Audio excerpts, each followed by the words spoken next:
Digital मार्केटिंगमध्ये की digital प्लॅटफॉर्ममध्ये कॅम्पेन फेल होणं हा एकदम साहजिक आहे. सगळे कॅम्पेन सक्सेसफुल होत नाही, कारण खूप मोठा लॉस झालेला. Financial loss is the biggest learning. एखाद्या क्लायंटला सांगावं लागतं की तुम्ही जे मार्केटिंग स्ट्रॅटेजी करताय दॅट इज नॉट करेक्ट. आणि मग ते कसं सांगितलं जातं, म्हणजे तिथून आपण सुरुवात करत मला वाटतं, कारण एखाद्याला चूक दाखवून द्यायची असेल तर ते खूप डिफिकल्ट आहे, राईट? तर असे खूप सारे लोक असतात जे नेगेटिव्ह वे करतात, फेक इन्फ्लुएन्सरला हायर करून प्रोडक्ट प्रमोट करून घेतात आणि असे खूप नेगेटिव्ह गोष्टी होत राहते. जसं मी सांगितलं की आपलाच कॉम्प्युटर आपला फॉर्म भरतोय, 100 रुपयाचा क्लिक असेल तर दिवसाला 1000 रुपयाचा नुकसान तोच आपल्याला करून घेतोय. ठीक आहे, तर असं ते करत राहणार. So we cannot stop anyone. ठीक आहे, but the positive side is की त्या चॅलेंजेसला आपण कसं ओव्हरकम करतोय आणि तिथेच मेन स्ट्रॅटेजी येते.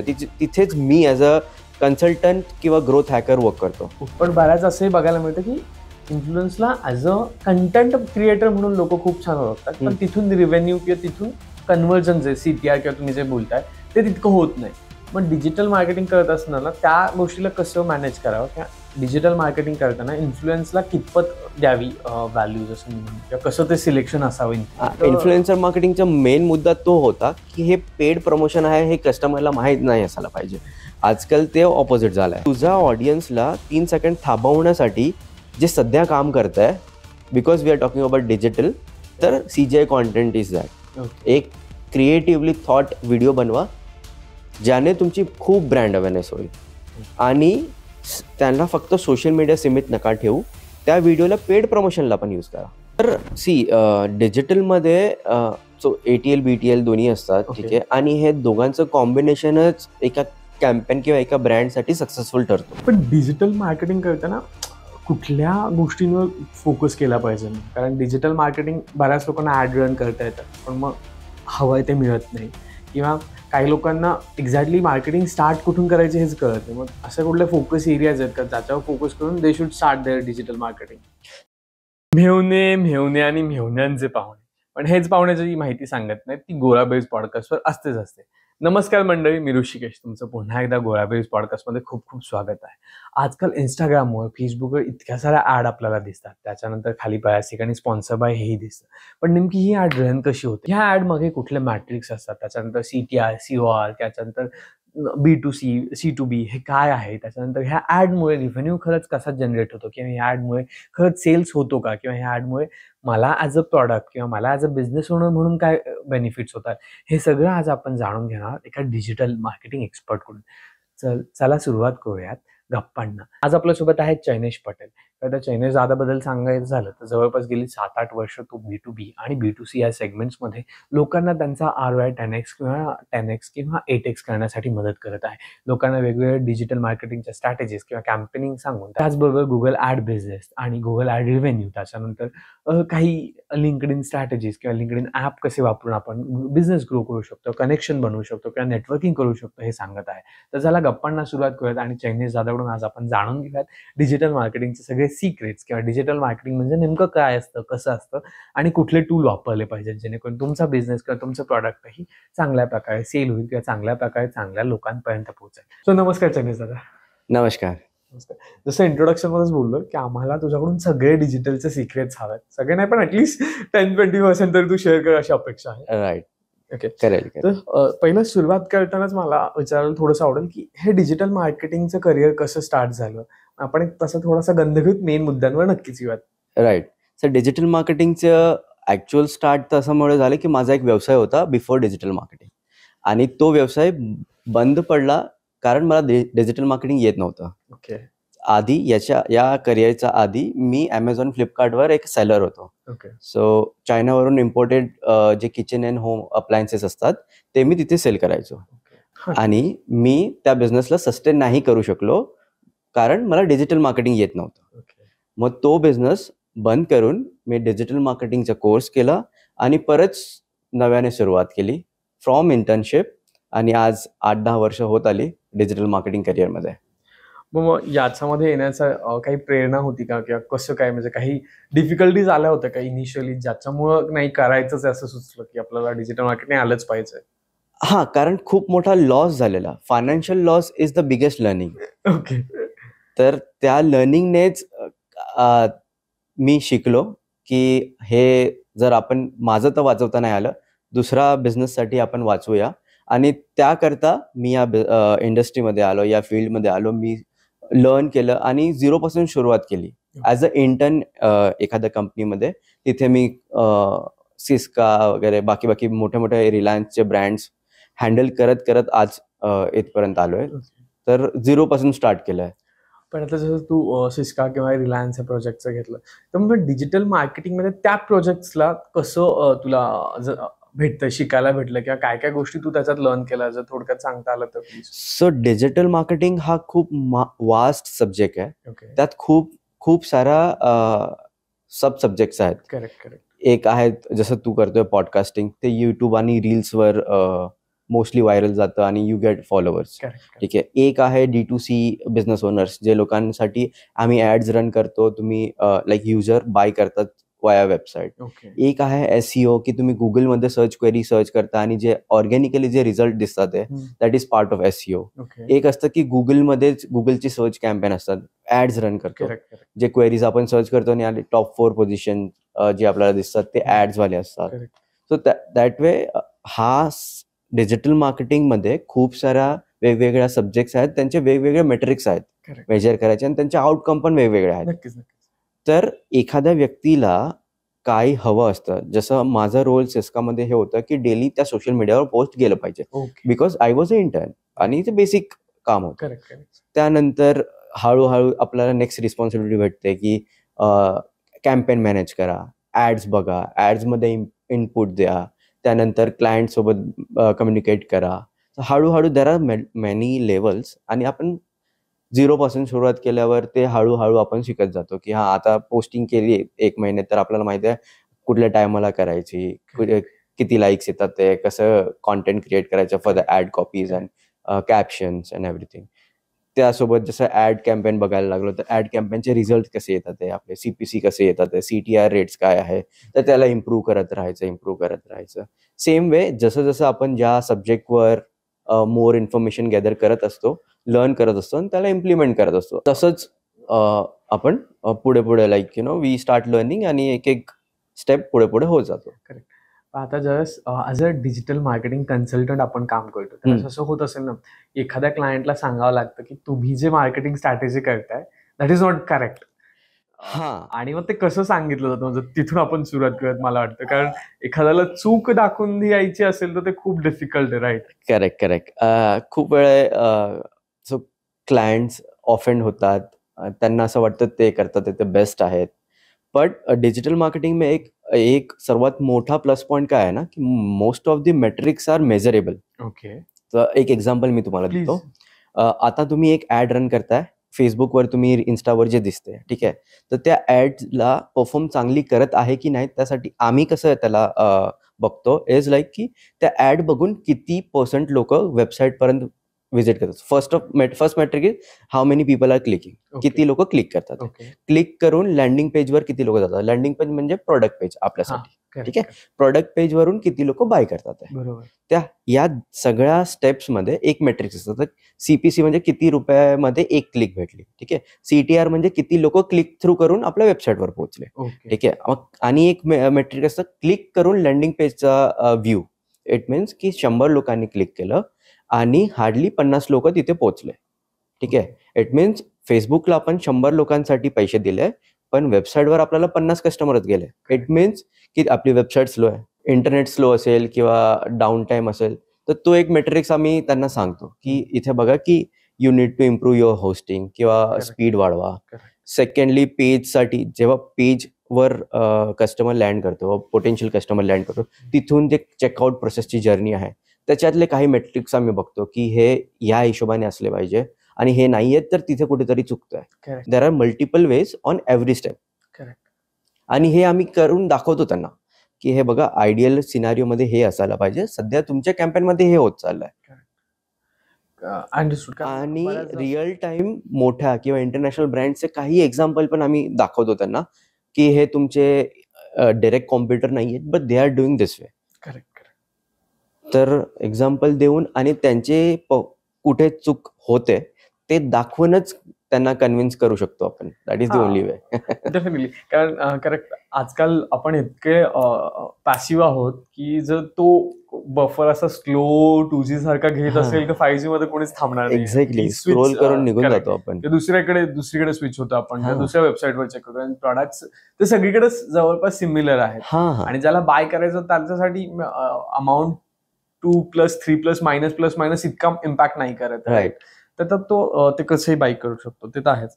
बट मला एक अजून विचारायला आवडेल की सोशल मीडियावर तुझा ॲज अ एक्सपिरियन्स कसा आहे? म्हणजे की ज्यावेळेस आपण डिजिटल मार्केटिंग म्हणून बघत असतो त्यावेळेस एक स्वतःचे सोशल प्रोफाईल एक असते आणि आपल्यासमोर येताना बाकीच्या लोकांच्या प्रोफाइल्स येत असतात, तर त्याच्याकडे बघताना कसा एक दृष्टिकोन असतो तुझा?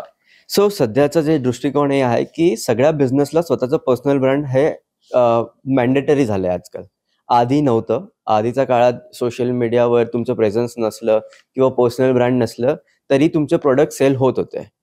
एक सर्वे आहे जेनझीवर केलाय. ठीक आहे. त्याच्या हिशोबाने असं आहे की जेन झी ॲज अ कस्टमर त्यांनी जे बाय केलेले प्रोडक्ट त्या फाउंडरची स्टोरी ऐकायला आवडते. Okay. So they are so choosy while making purchase online. तर आणि जेनझीची ऑडियन्स खूप आहे. नक्कीच. ठीक आहे. आणि त्या पॉइंट ऑफ व्ह्यूने पण personal brand is one of the thing की तुम्ही ब्रँड आजच्या सोशल मीडियाच्या जमान्यात रन करताय आणि सक्सेसफुली रन करायचं आहे. कारण रन तर खूप सारे लोक करतात, ते लॉस करतात आणि बंद करतात. असंख्य एक्झाम्पल्स आहेत आणि मोठमोठ्या ब्रँड्ससाठी पण आहेत, म्हणजे जे होते आणि आज नाही आहेत. पण हे personal brand it's a new boosting power to the brand की फाउंडरला हे करावंच लागेल. आणि डेली सोशल मीडियावर तुम्ही एंगेज व्हा, तुमच्या ऑडियन्स सोबत एंगेज व्हा, त्यांची क्वेरीज सॉल्व्ह करा, त्यांचे कमेंट्स रीड करा, त्यांनी जे कॉम्प्लिमेंट्स दिलेत त्यांना अप्रिशिएट करा, त्यांनी काय क्वेरीज दिले त्यांना रेक्टिफाय करा. आणि तिथून जे लर्निंग इम्प्लिमेंट करून जर तुम्ही तुमचा प्रोडक्ट इम्प्रूव्ह करत राहणार तरच ग्रो पण होणार आणि they will be happy. Okay. आता ना अजून एक बघायला मिळते की आता रिजनल लँग्वेजेसमध्ये जसं की मराठी आहे, गुजराती आहे, तमिळ आहे, त्या रिजनल लँग्वेजेसमध्ये लोक कंटेंट पोस्ट करतात फॉर द ब्रँड. राईट. कारण बऱ्याचदा पहिलं असं होतं की एक तर हिंदी किंवा इंग्लिश हा ग्लोबल लँग्वेजेस होत्या ज्याच्यामध्ये कंटेंट किंवा ऍडव्हर्टायझिंग व्हायचे. पण आता ऍडव्हर्टायझिंग बघायला जातं तर रिजनल लँग्वेजवर पण होतंय. पण त्याचा काही इम्पॅक्ट होतोय का त्या ऍडव्हर्टायझिंगसाठी? का तो ॲज अ ब्रँडला हेल्प करतोय का टू ग्रो अ ब्रँड और to get a digital marketing easier way? हो, अगदी. तुम्हाला मी एक्झाम्पल देतो. शगुनाबाग तुम्ही ऐकलं असेल. ठीक आहे. त्यांचं एका माध्यमातूनच मी ऐकलेलं की त्यांचं अॅन्युअल रेव्हेन्यू आहे अराउंड 10 CR. ओके. ठीक आहे. आणि त्यांचं सोशल मीडिया मराठी माध्यमातून आहे. Okay. So you can imagine, तुम्ही इमॅजिन करू शकता की रिजनल कॉन्टेंटने ग्रो केलेली ब्रँड किती मोठी रेव्हेन्यू जनरेट करू शकते. आणि त्या रिजनल कॉन्टेंट कन्झ्युम करणाऱ्याला ती आपुलकी वाटते. करेक्ट. आणि एवढ्या ब्रँड्स आहेत आणि एवढं कॉम्पिटिशन आहेत, सगळे फक्त सेल करायला बघतात आहे, कोण आपुलकी द्यायला नाही. म्हणजे so basically you need a personal touch, attachment. तर ते जर तुम्हाला रिजनल कॉन्टेंटने मिळत असेल तर नक्कीच regional content is your way. Okay. पण आता जनरली डिजिटल मार्केटिंग म्हटलं की डेली नवीन काहीतरी येते किंवा नवीन वेबसाईट्स म्हणा, नवीन ऍड म्हणा, किंवा इव्हन आता रीलचे फॉर्मॅट सुद्धा, किंवा रीलमध्ये पण ऍडव्हर्टायझिंगचे वेगवेगळे आपण ऑप्शन्स बघतोय. जसं की आजकाल नवीन आलं की एक विमान फेकलं जातं आणि मग ते तिकडे समोरच्या व्यक्तीकडे पडतं आणि मग त्याच्यात ओपन केलं की त्याच्यामध्ये दिसतं की 10% डिस्काउंट आहे, फ्लॅट 20% डिस्काउंट आहे, आणि अशा वेगवेगळ्या आपल्याला दिसत आहेत गोष्टी कळताना. मग हे अपडेट राहणं आणि हे अचीव्ह करणं किती डिफिकल्ट असू शकतं एका ब्रँडसाठी बेसिकली? हे डिफिकल्ट सगळ्यांसाठीच आहे. ब्रँड किंवा आमच्यासारखे कन्सल्टंट किंवा डिजिटल मार्केटर्स. ओके. तुम्ही जे एक्झाम्पल दिलं that was part of guerrilla marketing. We call it guerrilla marketing. ठीक आहे. आणि गोरिला मार्केटिंग करायचे वेगवेगळे वेज असतात आणि it has to be unique. ते एक वेळा ते काम करणार आणि next time it's outdated. Correct. आणि आमचे पण मेंटर्स असतात. सो मेंटोरचे मेंटर्स असतात. ओके. ठीक आहे. दॅट वे आम्ही स्वतःला अपग्रेड ठेवतो ते मेंटॉरचे स्पेसिफिकेशन असतात की हे फक्त गुगल ॲड्सचे मेंटॉर आहेत, हे फक्त मेटा ॲड्सचे मेंटॉर आहेत, हे फक्त CRO बघतात. CRO मीन्स की वेबसाईटचे इम्प्रूव्हमेंट्स वगैरे बघतात, हे फक्त SEOचे बघतात. आणि आम्ही खूप सारा कम्युनिटीजने कनेक्टेड असतो. तिथे नवीन अपडेट आलं की आम्हाला अपडेट भेटते through that paid community. It's a paid communities, जिथे आमच्यासारखेच खूप सारे लोक असतात. आणि आम्हाला स्वतःला अपग्रेड करायला फ्यू फॉलोअर म्हणजे फ्यू ब्लॉग्स आम्ही नेहमी रीड करत असतो इन ऑल सेगमेंट्स. करेक्ट. आणि जे स्टॅट्स असतात आपले, कुठल्या बिझनेस काय स्टॅट्सने हे करतोय. So Indian economy is one of the key factor जे आम्हाला रीड करावी लागते. आणि self learning is the constant space in this. So basically self learning करत राहावं लागतं. हा, नक्कीच ते तर आहे. सेल्फ लर्निंग तर कुठलाही म्हणजे बिझनेस असू दे किंवा कुठलाही फील्ड असू दे, we have to do it. Right. पण आता जसं गोरिल्ला मार्केटिंगचं तुम्ही नाव घेतलं, तर तसे मार्केटिंग करण्यासाठी ॲज अ डिजिटल कन्सल्टंट म्हणून काही वेगवेगळ्या स्ट्रॅटेजीज आहेत का की ज्या तुम्ही मेजरली वापरता? जसं गोरिल्ला मार्केटिंग एक झाली स्ट्रॅटेजी, मग तशा अजून काही स्ट्रॅटेजीज आहेत का? आणि त्याच्यासाठी कुठले वेज असतात बेसिकली? हां, तर there are many strategies. Okay. ठीक आहे. आणि ते खूप साऱ्या फॅक्टरवर डिपेंड करतात. एक एक्झाम्पल देतो तुम्हाला की आता आम्हाला एक ज्वेलरी ब्रँड होती जे इंडियामध्ये सक्सेसफुल आहे. त्यांना इंटरनॅशनल क्लायंट्स हवे होते, पण Okay. त्यांना बल्कवाले क्लायंट्स हवे होते. ओके, जे US आणि कॅनडामध्ये राहतात, but they are Indian origin. तर मी एक कॅम्पेन रन केली, प्लॅन केली. बेसिकली आमच्याकडे खूप बजेट पण नव्हतं, बिकॉज इंटरनॅशनल मार्केटमध्ये इथे जे रुपीजमध्ये तुम्ही पर क्लिक पे करता, तिथे डॉलरमध्ये पर क्लिक पे करायचं. So it's 80 times expensive. Correct. तर इन अ व्हेरी स्ट्रॅटेजिक वे आम्हाला जेन्युइन लीड्स हवी होती. तर मी असं प्लॅन केलं की ज्या टार्गेटेड ऑडियन्स जे लोक इंडियन होलसेल मार्केट्सला सर्च करतात आहे फ्रॉम दॅट लोकेशन, की US मध्ये बसून तुम्ही manufacturer in Mumbai, wholesalers in Mumbai, wholesalers in Delhi, this type of keyword search करतात आहे, त्यांनाच एक पर्टिक्युलर ॲड दाखवली. तो ट्रॅफिक ड्राईव्ह केला एका लँडिंग पेजवर, जिथे खूप साऱ्या अट्रॅक्टिव्ह ज्वेलरीज होत्या, पण तिथे प्राइस नव्हते. Okay. To see the price तुम्हाला लीड फॉर्म भरायचा होता. आणि त्या वेने I got genuine leads at very affordable rate. Correct. आणि तुम्ही कदाचित माझ्या लिंक्डइनवर पण बघितलं असं 9.5x ROI. तर त्या कॅम्पेनसाठी 10x पर्यंतचे ROI मी घेऊन आलेलो, की बिकॉज मार्जिन वॉज गुड आणि आम्ही रुपीजमध्ये स्पेंड करून डॉलरमध्ये रिसिव्ह करत होतो अमाऊंट. तर that's why it was very win win situation. आता एवढं सगळं आपण तुम्ही सांगता 10x ROI, पण ॲज अ कन्सल्टंट म्हणून असं कधी झालंय का की you run some campaign but just because of some data ती नाही रन झाली आणि यू फील ओके हे नव्हतं व्हायला हवं आणि ते त्याचे रिझल्ट अपोजिट आलेत आणि which makes you may be feel bad, किंवा मग अजून तुम्ही स्वतःला अपडेट करायला गेलात परत? अशा कुठल्या कॅम्पेन्स आहेत का की असं काही घडतं का डिजिटल, बिकॉज हे डिजिटल प्लॅटफॉर्म्स आहेत तर? हा, डिजिटल मार्केटिंगमध्ये की डिजिटल प्लॅटफॉर्ममध्ये कॅम्पेन फेल होणं हा एकदम साहजिक आहे. सगळे कॅम्पेन सक्सेसफुल होत नाहीये. करेक्ट. ठीक आहे. कारण डिजिटल मार्केटिंगमध्ये आमचा एक पॉइंट ऑफ व्ह्यू असतो की आपला कस्टमर असा असतो, तो या टायमाला असा कॉन्टेंट या प्लॅटफॉर्मवर कन्झ्युम करत असेल.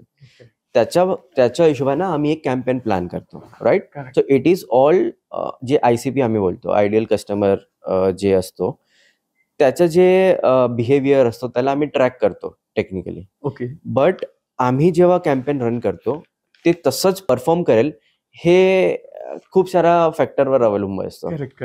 ठीक आहे. म्हणून खूप सारे कॅम्पेन असे पण आहेत जे आम्ही खूप प्लॅन केलेत, सगळ्या गोष्टी टिकमार्क होतात, त्यात स्टील परफॉर्म नाही केले ROI पॉइंट ऑफ व्ह्यूने. हा, कारण you could not imagine perceive the perception of human mind. Right.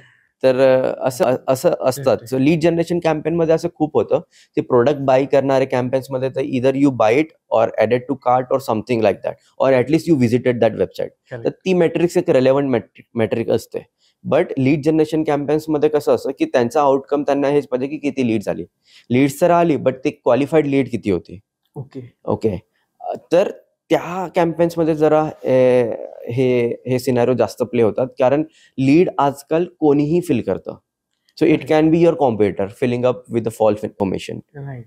ठीक आहे. आणि कारण खूप साऱ्या गोष्टीत जसं रिअल इस्टेट आहे, तर रिअल इस्टेट समजा की 1 BHK in Pune me search करतोय आणि मी कॅम्पेन रन करतोय फॉर दॅट कीवर्ड, आणि आपलाच कॉम्पिटिटर पण सेम कीवर्डवर कॅम्पेन रन करतोय.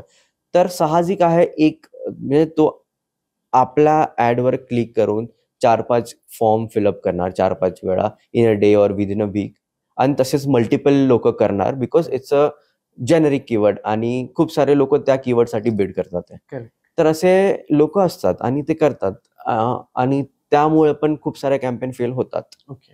आता जसं 2-3 गोष्ट ह्याच्यातूनच मला विचारायचं होतं. एक तर कीवर्ड बेस कसं तुम्ही ते रन करता आणि हं. दुसरं की मॅट्रिक्सेस. मग हे नेमकं काय आपण अंडरस्टँड करतो या मॅट्रिक्समधून? राईट. तर गुगल ॲड्स बद्दल मी जे बोलत होतो, गुगल ॲड्सचं स्वतःचं एक ॲड प्लॅटफॉर्म आहे. करेक्ट. तिथे आम्हाला एक कीवर्ड प्लॅनर म्हणून असतं. तिथे Okay. जाऊन तुम्ही कीवर्ड टाकून बघू शकता की त्या पर्टिक्युलर एरियामध्ये किती लोक हा कीवर्ड किंवा सिमिलर कीवर्ड सर्च करतात आहे. ओके. जसं मी तुम्हाला सांगितलं 1 BHK in Pune, that could be one of the Okay. Keyword.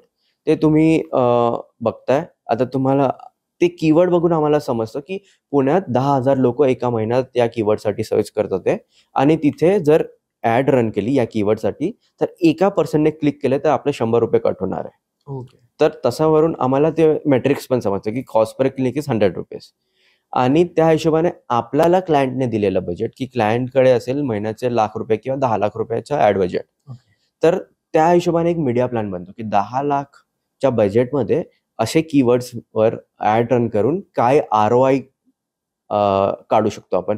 किती क्लिक्स येणार, किती लोक लीड फॉर्म भरणार, आणि lead form to success ratio एक असतो. ओके. तर तो एक बॅकएंड एक रिव्हर्स इंजिनिअरिंग असते, त्या हिशोबाने ते एक डेटा ट्रॅक करतो आम्ही. आणि खूप साऱ्या मेट्रिक्स असतात त्यात. इम्प्रेशन असते, क्लिक असते, and then as I mention CTR rate असतात की किती लोक गेले, लीड फॉर्म किती लोकांनी भरले, आणि there are many such matrix की लँडिंग पेजवर जाऊन आपला युजर काय करतोय ते पण बघायची एक ट्रिक असते. ओके.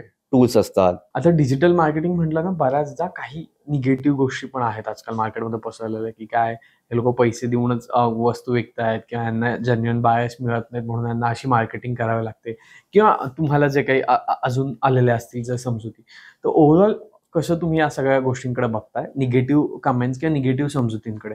कारण बऱ्याच लोक आजकाल PP पण विचारतात कमेंटमध्ये प्रश्न, आणि प्राइस सांगितली की सोडून देतात. राईट. असं पण होतं. मग या सगळ्या निगेटिव्ह आस्पेक्ट जो आहे डिजिटल मार्केटिंग त्याच्यात कसं बघता का? त्यात काही रुमर्स पण आहेत का? प्लीज क्लिअरिफाय केलं तर आवडेल. ॲज अ ग्रोथ हॅकर मी एंड टू एंड ब्रँड बघतो की क्लायंटचा बिझनेस काय आहे, त्याचे एक्सपेन्सेस काय आहे, तो आपल्याकडून काय एक्सपेक्ट करतो, ते एक्सपेक्टेशन रिअलिस्टिक आहेत का. ओके. कारण सगळ्यांना ₹1 टाकून ₹10चे आउटपुट हवं असतं, नक्कीच. बट ते आउटपुट देण्यायोग्य आहे का. आय मीन बिकॉज कुठे ना कुठे डिजिटल मार्केटिंगमध्ये आपली खूप सारी डिपेंडन्सी असते कस्टमरवर, प्लॅटफॉर्म्सवर, टूल्सवर. Correct. ओके. आणि ते सगळ्यांची एक कॉस्ट असते बरोबर. की एका क्लिकचे मी सांगितलं जसं ₹100, sometimes ₹50 depending upon the keywords and impressions. आणि जर आपलं ॲड बजेट कमी असेल आणि क्लायंटला एक्सपेक्टेशन 10x ची असेल तर ते कसं योग्य नाही होणार. ठीक आहे. तर मी काय करतो, त्यांच्या सोबत बसून त्यांचं बिझनेस एंड टू एंड जाणून घेतो, आणि तेव्हाच त्यांना एक सोल्युशन देतो की तुम्ही पॅन इंडिया नका जाऊ at Okay. This point, focus on your local audience. Okay. ठीक आहे. आता मी एक D2Cचं एक्झाम्पल देऊन सांगतो. प्लीज. एक मुंबईची ब्रँड आहे. ठीक आहे. आणि त्यांना pan India Tier 1 cities, Tier 2 सिटीजला टार्गेट करायचं होतं, आणि त्यांचं बजेट होतं hardly 5 to 7 lakhs a month ad budget. आणि ऑनेस्टली सांगू तर त्या ॲड बजेटमध्ये तू मुंबईला पण पूर्ण कव्हर नाही करू शकणार मल्टिपल टाइम्स. ओके. ओके. तर पॅन इंडिया तर वेस्ट ऑफ मनी आहे ॲट दिस पॉइंट.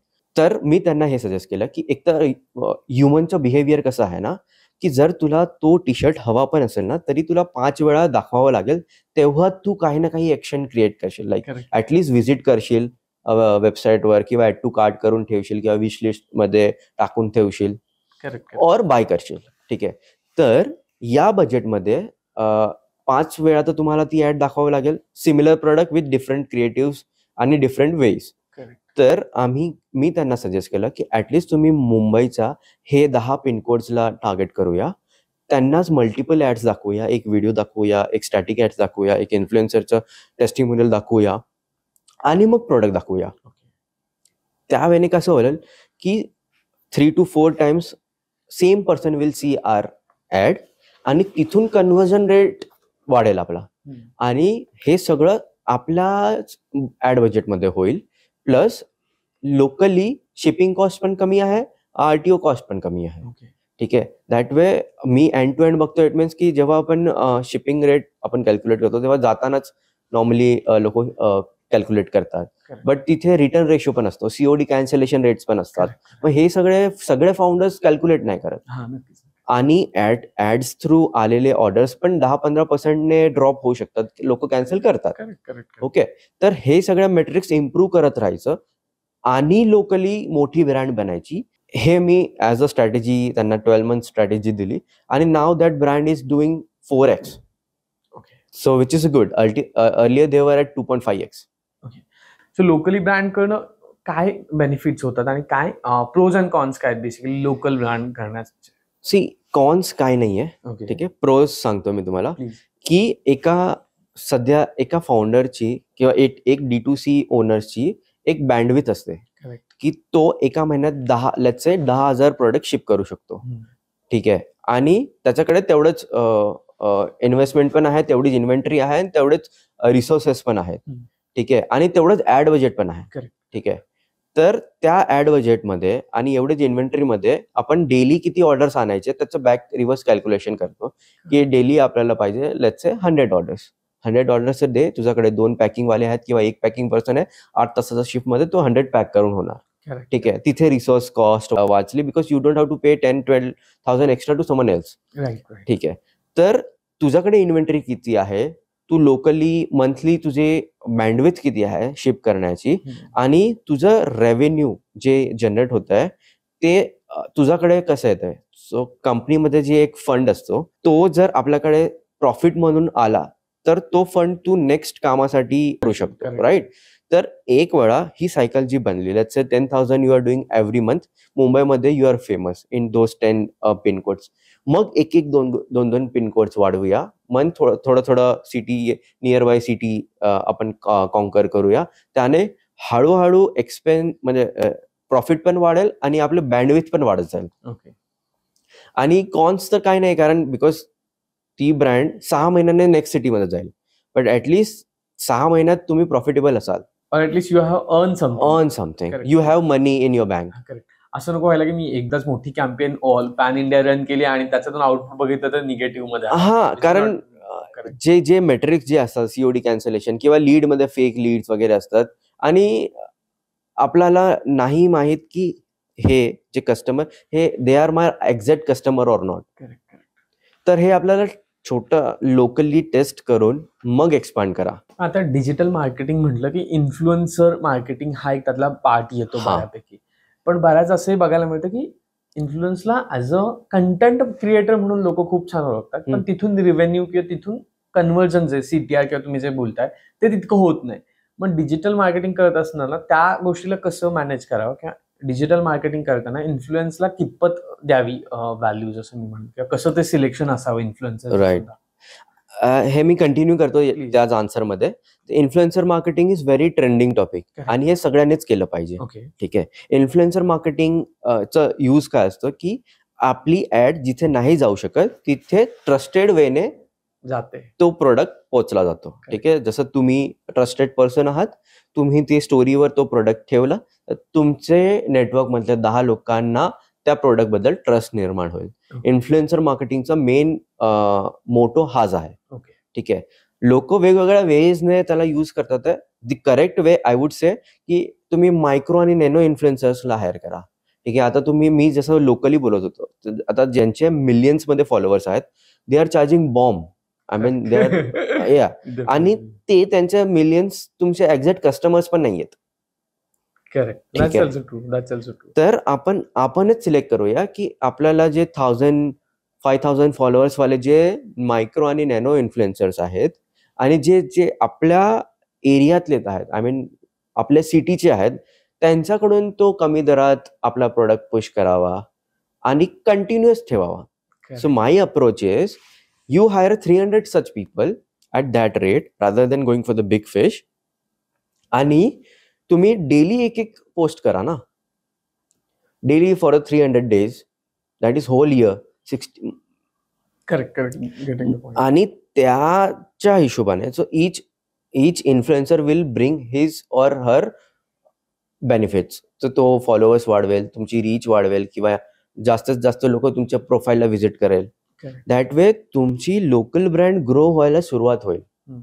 किंवा असंही होईल ना की तुम्ही एकाच एरियात आहे तर तुमचा ट्रस्ट पण वाढेल हा, basically. of आणि course. तुम्ही 4 इन्फ्लुएन्सकडे जाता किंवा एकाच बिग मार्केटकडे जाता, आणि आजकाल तेही कळले लोकांना की प्रत्येक बिग इन्फ्लुएन्सकडचं बिग प्रॉडक्ट जातं तर लोकांना माहिती आहे त्याची at the end buying price पण हाय असणार आहे. हा, आणि हा ऑलरेडी पेड प्रमोशन आहे हे सगळ्यांना समजतं. करेक्ट. इन्फ्लुएन्सर मार्केटिंगचा मेन मुद्दा तो होता की हे पेड प्रमोशन आहे हे कस्टमरला माहित नाही असायला पाहिजे. आजकाल ते ऑपोजिट झालंय. ते सगळ्यांनाच माहित झालं की पेड प्रमोशन, मग त्यांना ट्रस्ट येत नाही. किती चार्ज करतात हे जवळपास सगळ्यांनाच माहिती असतं की इन्फ्लुएन्सर एका ऍड साठी इतक्या फॉलोअर नंतर इतके चार्ज करतात. तो कुठेतरी राईट. आणि तुम्ही जे आधी विचारत होता गोरिला मार्केटिंग, ठीक आहे, तर गोरिला मार्केटिंग मध्ये सध्या एक ट्रेंडिंग टॉपिक आहे CGI व्हिडिओ ऍड्स. CGIचं 3D मध्ये बनणारे एक व्हिडिओ ऍड असेल. तुम्ही सध्या इंस्टाग्रामवर खूप बूमिंग झालेली ही गोष्ट बघितली असेल की एखादी वस्तू आकाशातून पडते, किंवा एखादा खूप जायंट काहीतरी रस्त्यातून चाललंय, ठीक आहे, that could be your product. किंवा असा एफेल टॉवरचा असा बुरुज खलिफा जी दुबईची जी बिल्डिंग आहे त्याच्या बाजूला काहीतरी तेवढाच स्काय रॉकेटिंग साईजचं काहीतरी आहे. बघतोय नायकाच्या सेलसाठी पण बऱ्याच ह्या गोष्टी. हा, एक्झॅक्टली, की एअर बलून मधून काहीतरी ड्रॉप होत आहे.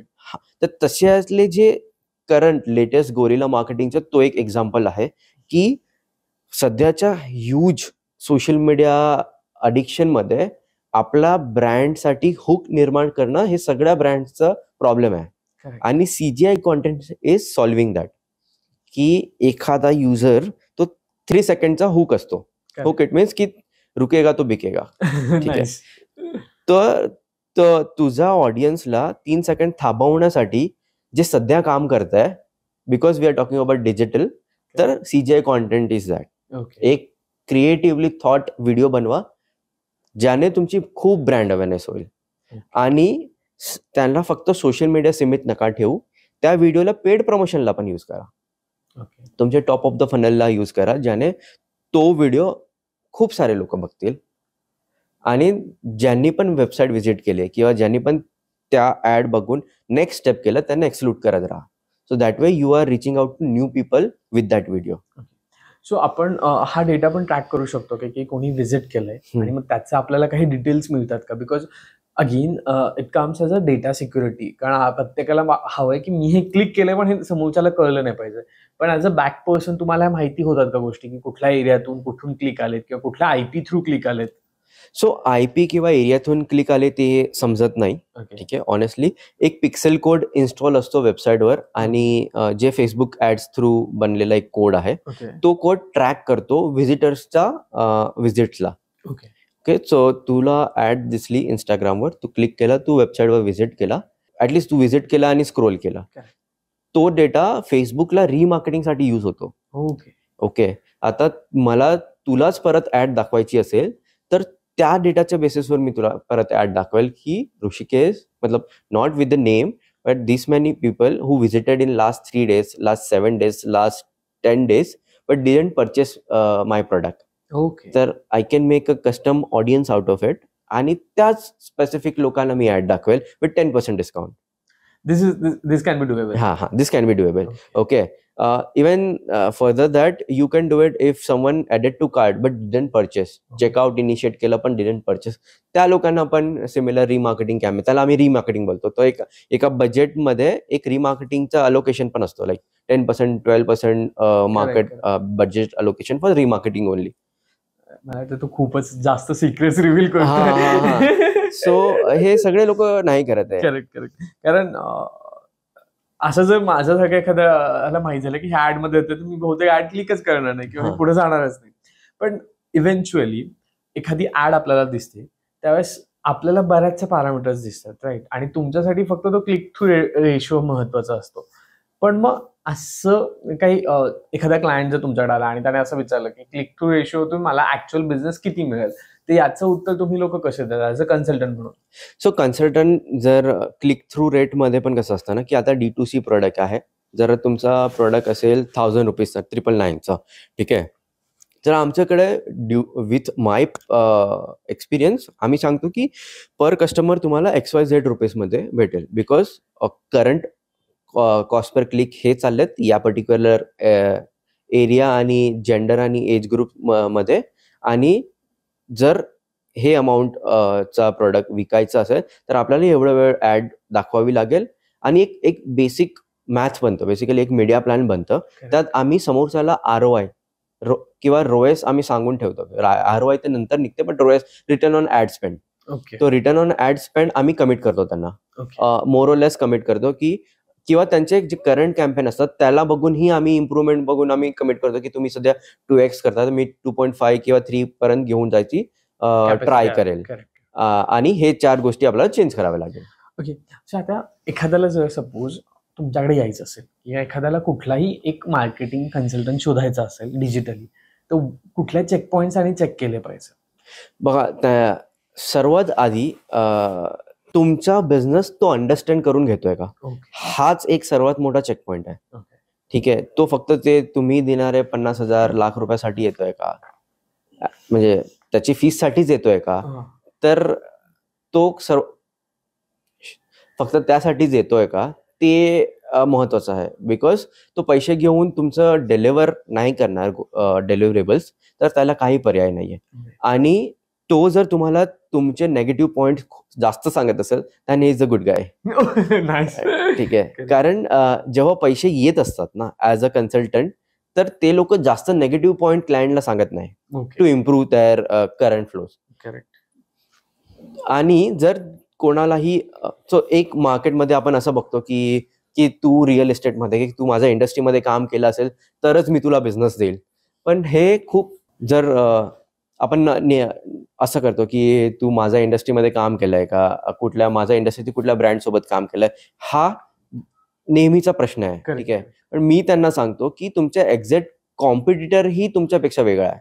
डेफिनेटली. ठीक आहे. त्यांनी तुमच्यापेक्षा 5 वर्ष आधी स्टार्ट केलं किंवा 5 वर्षानंतर स्टार्ट केलंय. त्यांच्या प्राइसिंग मे बी सेम, पण त्यांची ब्रँड आयडेंटिटी, त्यांच्या प्रोडक्ट पॅकेजिंग, त्यांचं मार्केटिंग बजेट, त्यांचे रिव्ह्यूज, त्यांची कॅम्पेन सगळं वेगळं आहे. आणि तुमचं सगळं वेगळं आहे. तर तुम्ही तसं कम्पेअर करूच नका. तुम्ही हेच बघा की तुमचं बिझनेस अंडरस्टँड करतोय की नाही, तुम्हाला जे आउटपुट पाहिजे ते अचिवेबल आहे की नाही from this person. Okay. Bus. Nice. पण आता जर आपण आता डिजिटल मार्केटिंग बद्दल बोलतो, पण अजूनही रेडिओ किंवा टीव्हीज आणि इकडच्या मार्केटिंग ऍड किंवा त्या गोष्टी कमी नाही झाल्या, मग असं कधी होतं का, डिफिकल्टी येते का की डिजिटल मार्केटिंग प्लस हे पण मार्केटिंग आहे, मग तो जो सुवर्ण मध्ये आहे किंवा त्या दोन गोष्टी कशा साधल्या पाहिजेत, बेसिकली अशी काही डिफिकल्टी येते का? कारण तो पण एक मोठा ऑडियन्स प्लॅटफॉर्म आहे. हा, तर डिजिटलमध्ये ATL BTL दोन्ही असतात. ठीक आहे. आणि हे दोघांचं कॉम्बिनेशनच एका कॅम्पेन किंवा एका ब्रँडसाठी सक्सेसफुल ठरतो. ओके. ठीक आहे. कारण आता खूप सारे बिलबोर्ड्स असतात. ठीक आहे. रेडिओवर ऍड्स चाललेली असते, ते मास ऑडियन्सला केटर करते. ठीक आहे. आणि तुमचं ब्रँड नेम प्रोडक्ट बाय झाल्यानंतर पण लोकांच्या कानी पडत राहायला त्या मीडियम्स यूज होतात. ओके. त्या मीडियम्सला फक्त ब्रँड अवेअरनेस फेज साठी यूज करतो आपण, की हा ब्रँड रिकॉल, ब्रँड अवेअरनेस, या सगळ्या कॅम्पेनसाठी ते सगळ्या कॅम्पेन्स यूज केले जातात. आणि इट्स फॉर दी Fortune 500 मोठे मोठे कंपनीज यूज करतात, because they can afford it. Correct. ठीक आहे. आणि त्यांचं प्रेझन्स पण पॅन इंडिया असतं.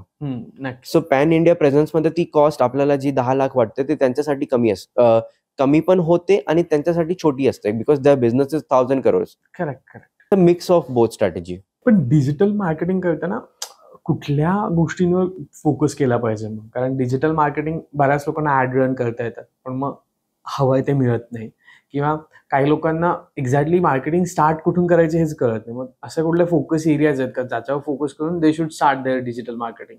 सो मार्केटिंगमध्ये म्हणजे paid ads is the one of the point जिथून तुम्ही स्टार्ट करू शकता. ओके. ठीक आहे. बिकॉज पेड ऍड्स हे तुम्हाला रिअल टाइम रेव्हेन्यू आणून देतो. ओके. आणि ज्यांना ऍड्स स्वतः करतात, स्वतः रन करतात आणि जास्त रोएस नाही येते, रिटर्न ऑन ऍड स्पेंड नाही येते, तिथे मग त्यांना एखादा एक्सपर्ट लाईक मी त्याची हेल्प लागणार. Correct. बिकॉज तो आयडेंटिफाय करेल की तुम्ही काय चांगलं करतात आहे, काय इम्प्रुव्हमेंटची जरूरत आहे तुम्हाला.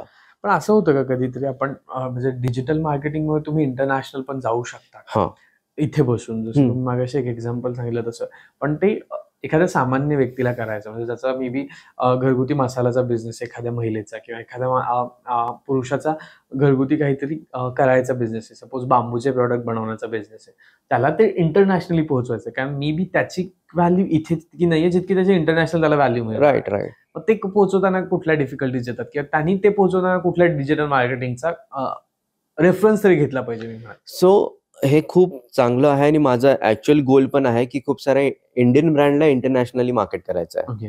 हा माझा एक गोल आहे. आणि तुम्ही जे सांगितलं, नॉर्मली कसं असतं, देर आर 2 वेज.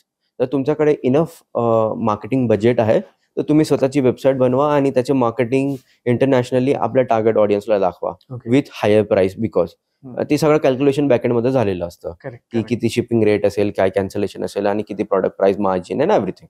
ठीक आहे, टॅक्स तिथे किती लागतो एक्सेट्रा. सेकंडली सेम वे की तिथे पण सेम जसं इंडियन कन्झ्युमर आहे तिथे पण वेस्टर्न कन्झ्युमर आहे आणि तुम्ही ऍड दाखवा, ते 3-4 वेळा ऍड कन्झ्युम करतील आणि 4th, 5th time, 6th time देल बाय इट. ओके. आणि जर तुमच्याकडे तेवढं बजेट आहे, कारण तिथे ऍड रन करणं जसं मी सांगितलं डॉलरमध्ये पे करायला लागते. इथे 15 रुपयाची क्लिक असेल तर तिथे तेच 80 टाइम्स जास्त होईल पर क्लिक. आणि ते 5 टाइम्स ती ऍड दाखवणं आणि तिथून ROI काढणं, it requires huge budget. Okay. Another एक अल्टरनेटिव्ह पण आहे. तुम्ही Amazon US साठी, Amazon जे US मध्ये खूप पॉप्युलर आहे, Amazon चे सेलर बना US चे. आणि आय हॅव अ वेज की जिथे मी मेटावरून ऍड्स रन करून पण Amazonचे तुमचे प्रोडक्ट विकू शकतो. आणि सेकंडली Amazonचं स्वतःचं पण AMS प्लॅटफॉर्म आहे, ऍड प्लॅटफॉर्म आहे. फ्लिपकार्टचे स्वतःचे पण ऍड्स प्लॅटफॉर्म आहेत, तर तुम्ही त्या प्लॅटफॉर्मवर पण ऍड्स रन करू शकता. आता ना एक सगळ्यात म्हणजे आता आपण बोललो शेवटचे काही क्वेश्चन्स विचारायचे मला आपल्याला. आता सध्या ना युट्यूबवर पण खूप असं ट्रेंड चालू आहे, लोक पण युट्यूब चॅनल काढतायत, ते प्रमोट करतायत, ते हे करतायत. मग युट्यूब वाले लोक पण हे काही करू शकतात का डिजिटल मार्केटिंग, बेसिकली त्यांचे व्ह्यूज आणि त्यांचं बाकीच्या सगळ्या गोष्टी वाढवण्यासाठी? सो ते युट्यूबवाले डिजिटल मार्केटिंग सगळ्यांसाठीच आहे. ठीक आहे, गुगल कॅम्पेन मध्ये युट्यूब कॅम्पेनची पण एक स्पेसिफिक कॅम्पेन सेटअप करू शकतो आपण की तुमचे रेलेव्हंट ऑडियन्स किंवा व्हिडिओज तुम्ही तुमच्याच कॉम्प्युटरच्या चॅनलवर दाखवू शकता. 30 that skippable ads, non skippable ads येतात जे आपण ते स्किप करतो बटन दाबून, आणि नॉन स्किपेबल ते डायरेक्ट चालू राहतात. तर दोस टाईप ऑफ ऍड्स आपण त्यांच्या चॅनलवर किंवा अदर चॅनल्सवर पण आपण रन करू शकतो आपल्या युट्यूबचे. ओके. एखादा समजा तुम्ही एखादा कोर्स रन करताय, ठीक आहे, आणि तो फायनान्स रिलेटेड कोर्स आहे आणि तुमचे ऑडियन्स आहे की जे लोक स्टॉक मार्केटवर चे व्हिडिओज बघतात आहे, तुम्ही ते त्या चॅनलवर तुम्ही ऍड्स रन करू शकता आणि त्यांना तोच ट्रॅफिक तुमच्या लँडिंग पेजवर ड्राईव्ह करू शकता. आणि ओव्हरऑल एक डिजिटल मार्केटिंग केल्यामुळे किंवा डिजिटल मार्केटिंग केल्यामुळे एका ब्रँडला काय गोष्टींचं बेनिफिट होतं बेसिकली? सर्वात मोठं तर रेव्हेन्यू इन्क्रीज होतं. सेकंडली ब्रँड रेकग्नेशन इन्क्रीज होतं.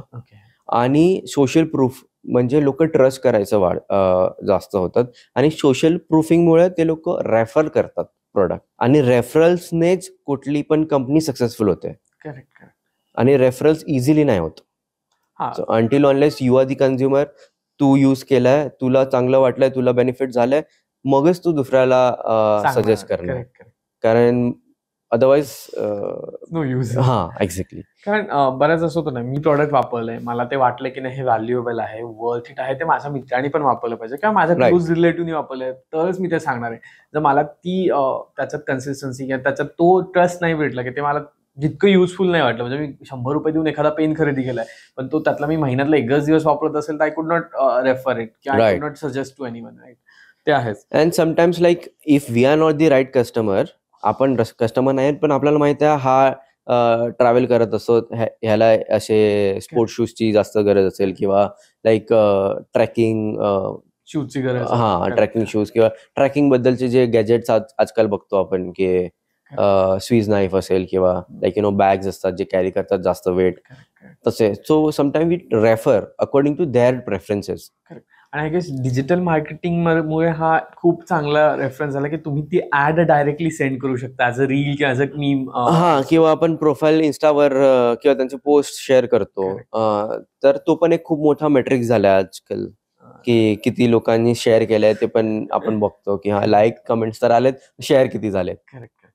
आता जाता जाता मराठी तरुणांसाठी किंवा जे कोणी मराठी उद्योग करतात आणि ते बघतात आहे, त्यांना डिजिटल मार्केटिंगसाठी काही सल्ले देणं असेल तर प्लीज देशील, आवडेल.